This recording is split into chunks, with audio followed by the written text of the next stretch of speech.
એક મત માટે કંકાઈ બાણેજમાં વર્ષોથી બૂથ મુકાતું હોય અને બીજી બાજુ આ જિલ્લાના ગરીબ મધ્યમ વર્ગ ખેડૂતને મતથી વંચિત રાખવા માટે અમુક તત્વો મારફત નિમ્ન કક્ષાની માનસિકતાથી કારસો ઘડવામાં આવ્યો।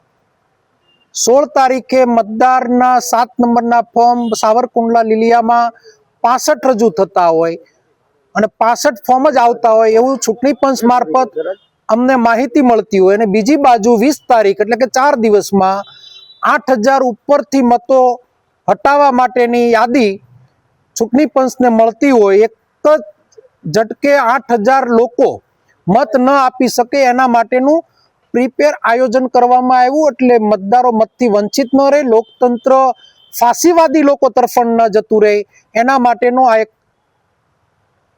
પ્રયત્ન હતો અને સાથે સાથે વર્તમાન સરકારને અલ્ટિમેટમ પણ હતું।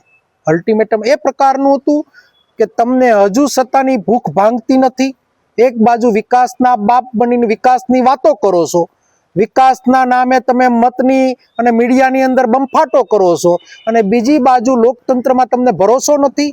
આ લોકતંત્ર લાવવા માટે ગાંધીજી અને સરદાર સાહેબે એના જીવનને સમર્પિત કરી દીધું।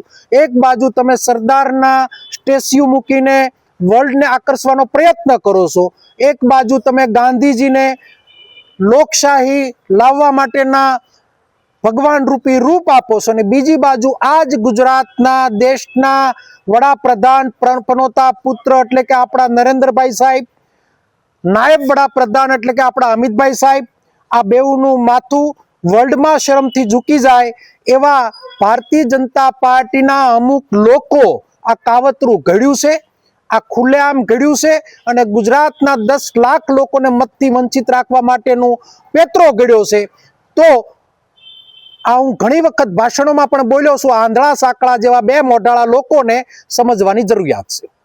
કલેક્ટર મારા રામધૂન બોલાવી પડી, રામ ભગવાન પાસે ગયા વગર છૂટક્યો નથી।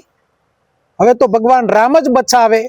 આ બે પગાળા મુખાળા ડબલ મુખોટાના લોકોથી કોઈ બચાવી શકે? ભગવાન રામ જ બચાવી શકે।